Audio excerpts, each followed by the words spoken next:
Hey everyone, how are you? This is Jessica Finn here, and I am going to be interviewing Neil Irvin Thompson. So welcome, Neil. How are you? I'm well, Jessica. How are you? I'm doing well, thanks. It's kind of weird with us having this interview considering that we're siblings, but there's lots that I want to ask you about you being an author and this book that you've written, Ask Uncle Neil. So why don't we just jump right into it? You got it. Okay. So I guess the first question I would ask you is, what is this book really about? The book is about my nephew, your son, asking me why his hair is the way it is, and I use science to answer the question. That's awesome. I guess, we can talk about this a little bit more. Everybody should know I did not know this book was being written about us, myself or my son. So it was quite surprising when we saw that there was a book about us. And so the question I'd like to ask you is, what was the motivation for you writing this book? What brought this on? The motivation for it was there are a lot of books out there that are about Black children and their hair, but they come from the perspective of I need to learn to love my hair. I don't love it, and by the end of the book, they love their hair. I was never going to write that book because I love my hair already. So I wanted to use hair as a vehicle, though, because hair in the Black community is important and popular. But I wanted to come at it from a different perspective. And really, the motivation for the book ultimately is to encourage more Black children to consider careers in STEM. That's science, technology, engineering, and math, because we are highly underrepresented in these industries. And I don't think that has to be the case. A lot of the times, I think it has to do with it's more of a confidence issue. Thinking that engineering and science is for other people, they're for white people and Asians. Well, no, they're not. They're for anybody who has that interest and is willing to put the work in. And I figured I would write the book for children that are young, around the age of 5 to 8. And I wanted to do that because I want kids at that age to have the confidence, so that even when they get older, there will be no one that will, or any naysayers, I suppose, that can push them off the path if STEM is actually of interest to them. That's awesome. That's fantastic. So why hair though? Why not something else? What was the impetus with hair in particular? Honestly, it had to do with the popularity of hair. I figured if the book had something to do with hair, people would actually read it. But then once they actually read it, they'd realize, yeah, it's about hair, but it's about more than just hair. It's about encouraging STEM. It's about pushing through, I guess, pushing through boundaries, not limiting yourself, not thinking that there are careers that are off limits to you just because of how you look. So that's really why I used hair as the vehicle.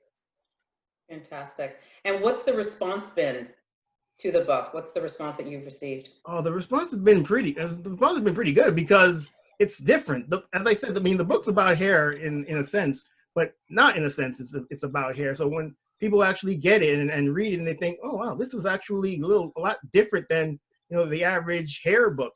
So it's been great. I've done a couple of book signings and I've done some school visits, and the response has always been quite positive. That's fantastic. How can people actually get the book?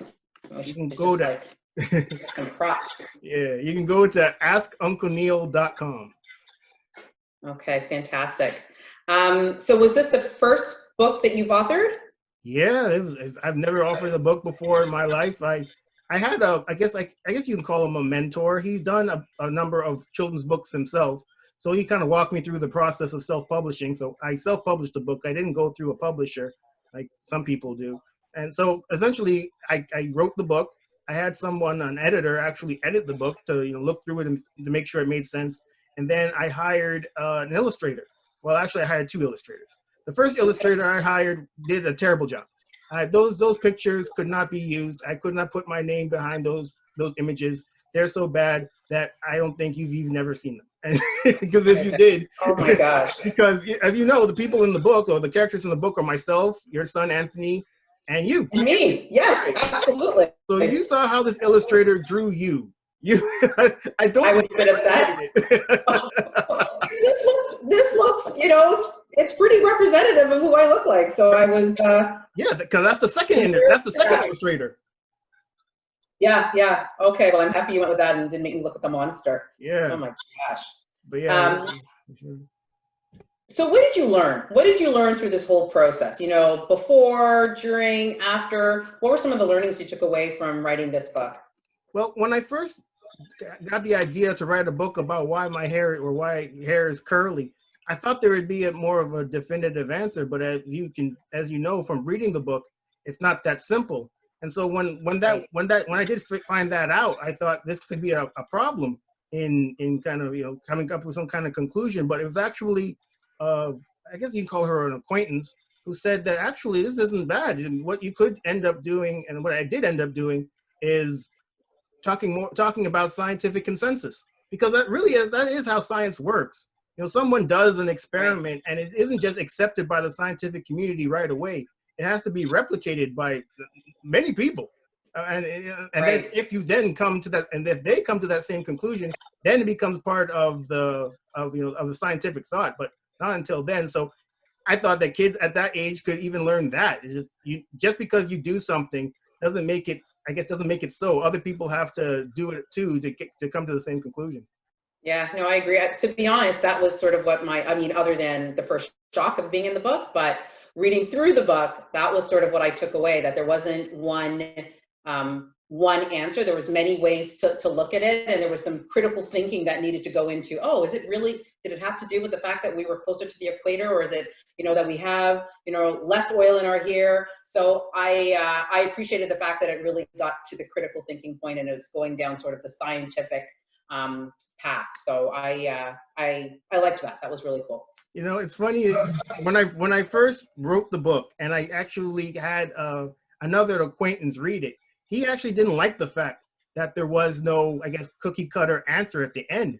But I said, I mean, that's kind of how science works. I don't know what to tell you. I mean, there isn't always a clear cut answer, and that's why research is done to Right, determine that clear cut answer. right. Absolutely. Well, I mean, I'm not surprised that some people would have a problem with it because we live in this binary world. It's one or zero, right? So people like things really clear cut. And unfortunately, not everything's quite like that. And science is one of the areas that's like that. You need the research and, you know, the answer may be different than what you thought originally. So all good. Mhm. So what about future book ideas? What's going on in your mind now? What are you thinking about now?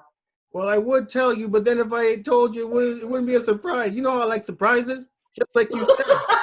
You and Anthony had no clue that I was writing that book. No one had any clue I was writing that book except the editor and the illustrator. Oh, And then it was such fun when I got that call from you when you actually opened it up. And, and you know, as maybe some other people don't know, well, we have a younger sister, so I sent her a copy of it too.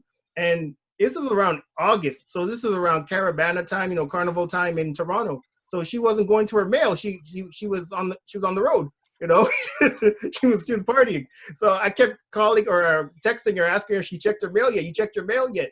And she's like, yeah, I'll get around to it. And eventually she checked it, and I get a call from her too. And yeah, she was quite surprised. yeah, yeah. Surprise is the politically correct way of saying it. Absolutely. But ultimately, what I plan on doing is writing a series of books in which Anthony asks me a question, and then I use science to answer it. And as also you know, our younger sister recently had her own son, and she sent me a message saying that in the next book he has to be in it. You better be in there. Farrell better be in there. Absolutely. Fair is fair. You got two of them now. Two Yeah, nephews. and I was like, come on, man. I Absolutely. mean, I could do it, but you have to make it demand. Like, come on.